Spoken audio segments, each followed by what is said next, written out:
Welcome to fire art kitchen. இன்றைக்கி என்னென்னு பார்த்தீங்கன்னா, நம்ம எல்லா பருப்பு போட்டு இன்றைக்கி அடை தான் பண்ண போகிறோம்.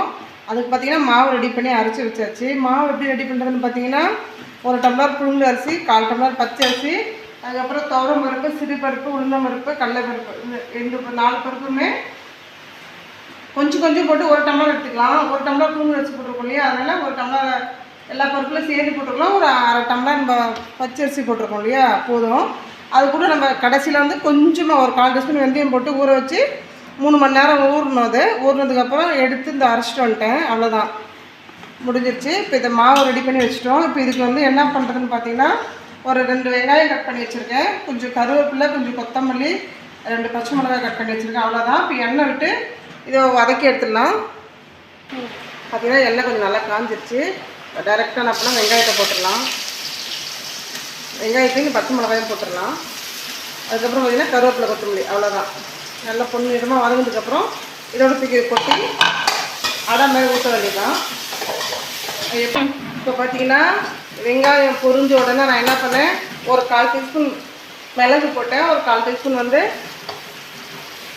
சீரகம் போட்டேன். அதுக்கப்புறம் வந்து கொஞ்சமாக ஒரு 1/4 டீஸ்பூன் பெருங்காயம் போட்டேன். ஏன்னா நிறைய பருப்பு சேர்த்துருக்கோம் இல்லையா, அது கேஸுக்காக. அவ்வளோதான். இதெல்லாம் வதக்கிச்சு. இப்போ இந்த கருவேப்பிலை, கொத்தமல்லி போட்டு வதக்கிட்டேன்.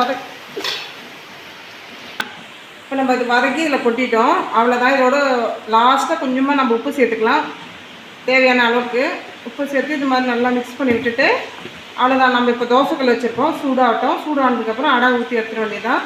இந்த அடைக்கு வந்து ஹீரோ யாருன்னு பார்த்தீங்கன்னா இந்த வெல்லம் தான். இந்த அடைக்கு வந்து சூப்பராக இருக்கும். அதெல்லாம் நான் வெல்லம் வச்சுருக்கேன். தேங்காய் சட்னி பண்ணிக்கலாம் வேணும்னா. தேங்காய் சட்னி பண்ணலை, மதியமாக வச்சு எனக்கு கொஞ்சம் சாம்பார் இருக்குது, அதனால் அதோட நான் விட்டுட்டேன். மதியம் வச்சு சாம்பார் கொஞ்சம் இருந்தது, அதை பாருங்கள். அதோட அது வரைக்கும் நான் சூடு பண்ணி வச்சுட்டேன்.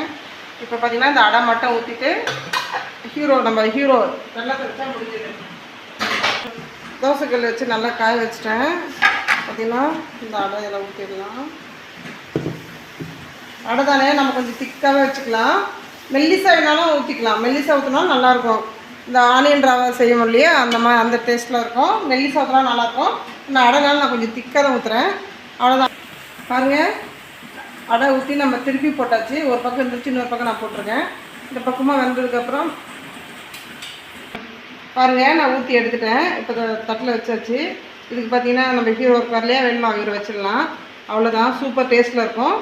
சாம்பார் வேணும்னா கொஞ்சம் வச்சு சாப்பிட்டுக்கலாம். அவ்வளோதான். இந்த வீடியோ பாருங்கள் ஃப்ரெண்ட்ஸ். இந்த வீடியோ உங்களுக்கு பயனுள்ளதாக இருக்கும்னு நினைக்கிறேன். பிடிச்சா சப்ஸ்கிரைப் பண்ணுங்கள், லைக் பண்ணுங்கள், ஷேர் பண்ணுங்கள். ஓகே ஃப்ரெண்ட்ஸ், அடுத்த வீடியோவில் பார்க்கலாம். டாட்டா, பாய்.